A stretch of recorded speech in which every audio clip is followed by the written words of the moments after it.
Welcome to today's episode of the Working Wisdom podcast series, brought to you by the C.T. Bauer College of Business at the University of Houston. We're having a conversation about work-life balance, how to navigate and overcome challenges within your career, and how to make business more accommodating to a diverse workforce. Hi everyone, my name is Joy Yang. I'm a marketing major, sales and finance minor, senior at the University of Houston.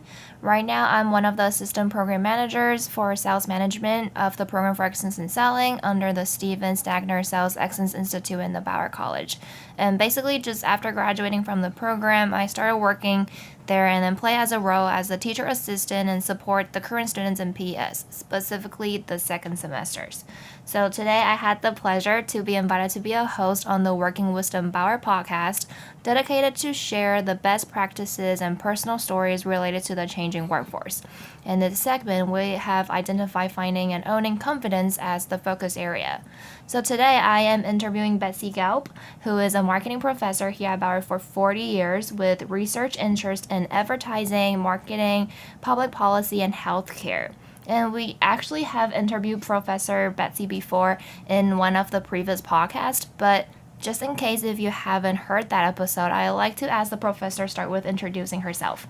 Well, I'm Betsy Gelb. I have indeed been a marketing professor here for actually more than 40 years. I have a PhD in management with a minor in marketing, and I have an MBA, both from the Bauer College at the University of Houston. At that time, I started out with a consulting firm. Computers were so new that they needed somebody to interpret the results of computer analysis to business clients, to say, this graph shows that. And I believe the first client I worked with was a rice company. If people have seen your advertising and they are regular buyers of rice, they are more likely to buy your brand than if either of those conditions is not met. Mm-hmm. That kind of thing, just writing it, just helping people understand what was in front of them. Mm-hmm. That's very interesting. And then how did you go from there going into academia, marketing, and healthcare? Well, I moved from that job, which was contract work actually, mm-hmm. to work for the anti-poverty program. And there, the whole philosophy was that the professionals had not fixed poverty, so they might hire some people who were in other fields to see if we could do anything. Mm-hmm.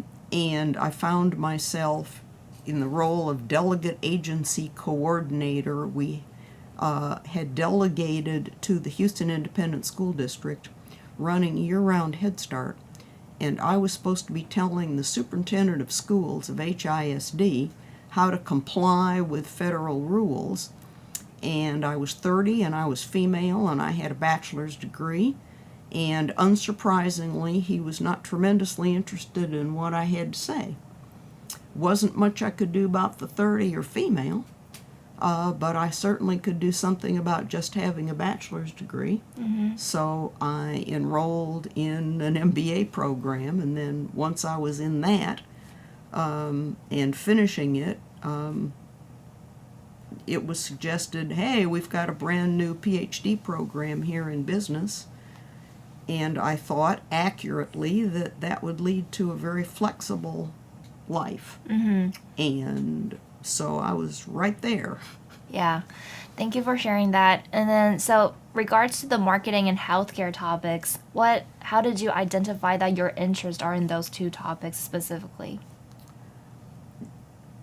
If you're looking at organizations in Houston that can benefit from marketing help and sophistication, it's not going to take you very long to run into healthcare. Mm-hmm. And we started here at Bauer the first Institute for Healthcare Marketing, so far as I know, in the country, with the idea that for hospitals, for physician group practices, for biotech companies, a range of organizations. They simply didn't have a lot of experience with marketing. Some of them thought, oh, we don't need to market. Wrong. And we could help with research. And at one point, we actually conducted surveys for hospitals to see how they were viewed and how their competitors were viewed by comparison. Okay.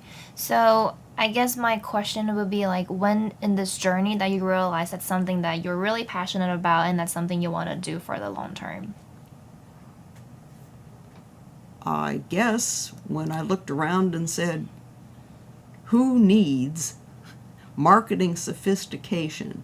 And it sure is not the people putting out toothpaste. They're doing fine. So if you said, okay, what kind of job are people who think of themselves as service providers? What kind of job are they doing? You can see right away that there are opportunities, and that's what I'm interested in. Where can you make a difference? So I guess that's the basis for it. Okay. And then I guess being a marketing professor here at Bauer and then also having interest in both healthcare topics and marketing, how do these two relate to each other and how does that apply into a classroom setting? Well, as far as a classroom setting, right now I'm teaching graduate students, and every semester I have, and they're working. Every semester I have someone who's working in some kind of healthcare setting.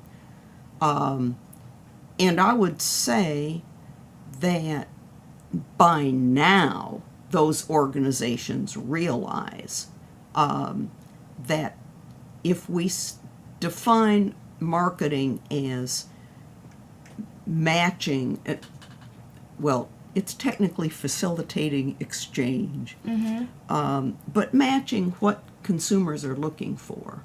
The joke with marketing, healthcare is, don't go to a doctor if you notice that the goldfish are dead in the aquarium in the waiting room.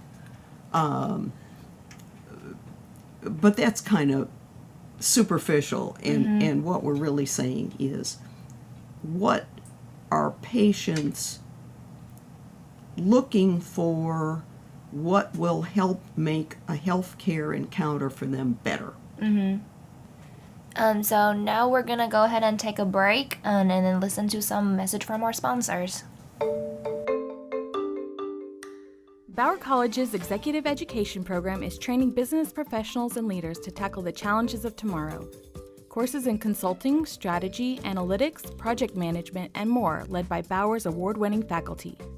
Find open enrollment programs at bauer.uh.edu/exec. So we're back from our break, and then since this episode is really about confidence, I'd like to ask the professor to share some of your perspectives on how important is having confidence and how to build that up. Well, it depends on whether you're talking here at the individual level or whether we're talking about what can an organization do, which is really the efficient way to go if you think about it. You have, if you're in any managerial role in an organization, a workforce that you would like to see be successful and productive, and the good folks stay with you. And when you want to hire new folks, you want them to see that your current workforce is happy and being well utilized. Okay, what might help? And interestingly, some co-authors and I have an article actually in press. It's been posted, it hasn't come out yet in a journal, on the question of what organizations can do to retain the best people, promote them if they deserve that, but thereby demonstrate to potential new hires, hey, our people are success stories. And the focus has been women in this research because we have ample evidence that women are less confident than men. Somebody used the internet to do an international study involving 74 countries, and the question involved self-esteem. And it was one of those you answer on a scale and a number. And in 74 out of 74, men were more confident than women, which kind of suggests that this is a reasonable expectation when you're looking at your own employee population and saying, well, here come women we're trying to hire, and they're saying to themselves, I want to go where women are valued. What does confidence have to do with women being valued? It turns out a lot, because people infer competence from confidence. And what do you think is the reason that guys usually feel more with self-esteem compared to women? You know, I don't worry about why. I worry about how to even it out. And for me, organizations who are smart are going to be asking the question that way. They're going to say, what can we do? Okay, they can do a lot of things. They can offer specific confidence-building workshops. And I'm not talking about only open to women here. I'm talking about anybody who wants to come. And we have had in this college a kind of prototype of that. Jamie Boleyn, who is an assistant dean and directs our placement center, the Rockwell Career Center, ran a little internship for introverts, that's what she called it, as a confidence builder for women.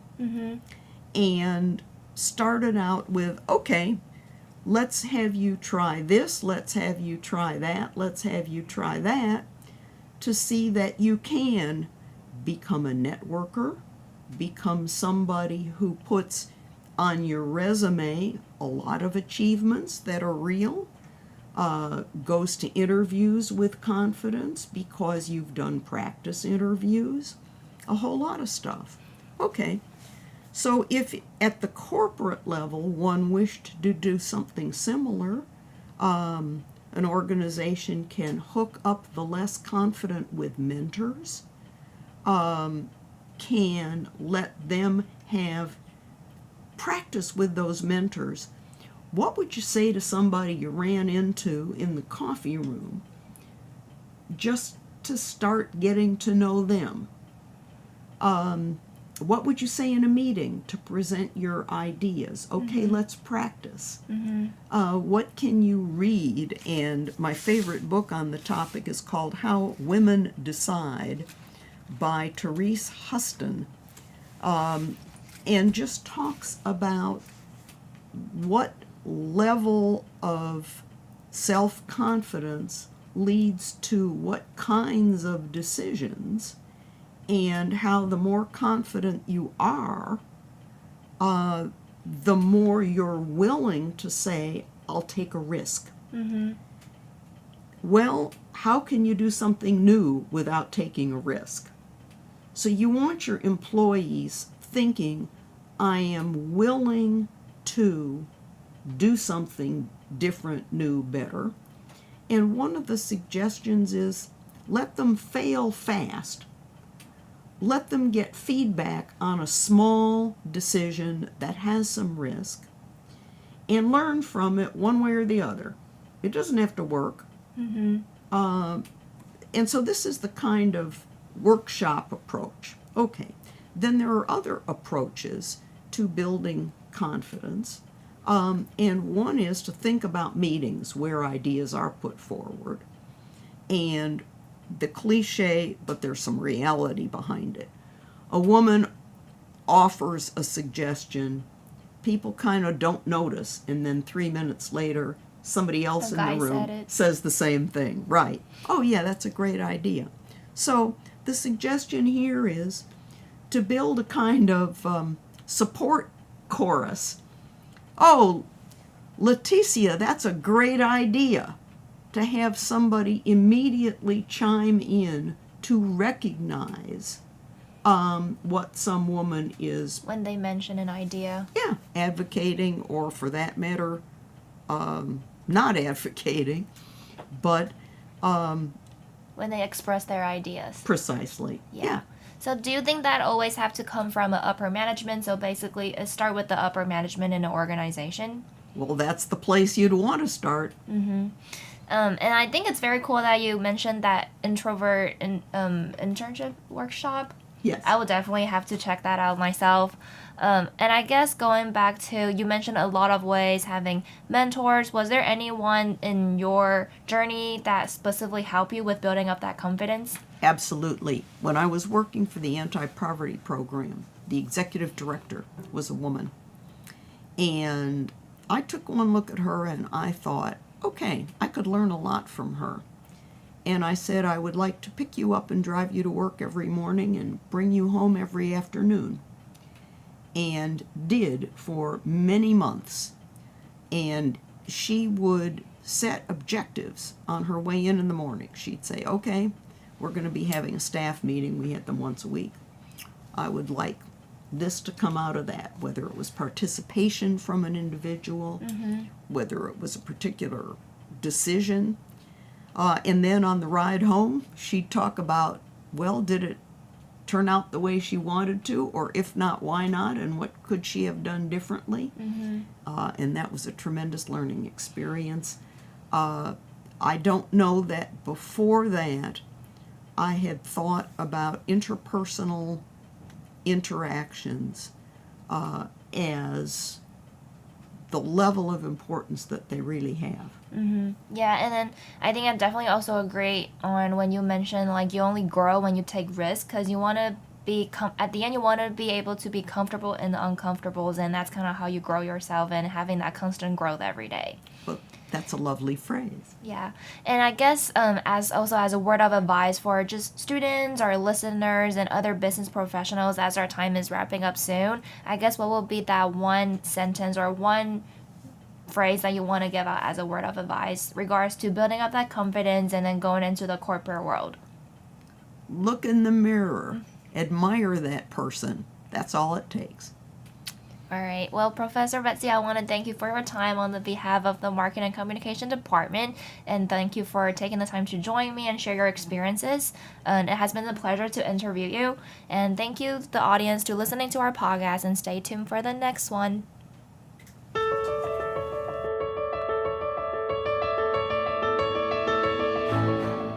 Thank you for listening to today's episode of the Working Wisdom podcast series from the C.T. Bauer College of Business, brought to you by the Working Families Initiative. The initiative aims to provide support and access for women in business school and the workforce, and to generate research that organizations can use to implement policies and standards to benefit a diverse workforce. For more information about Bauer College and this podcast series, visit www.bauer.uh.edu/podcast.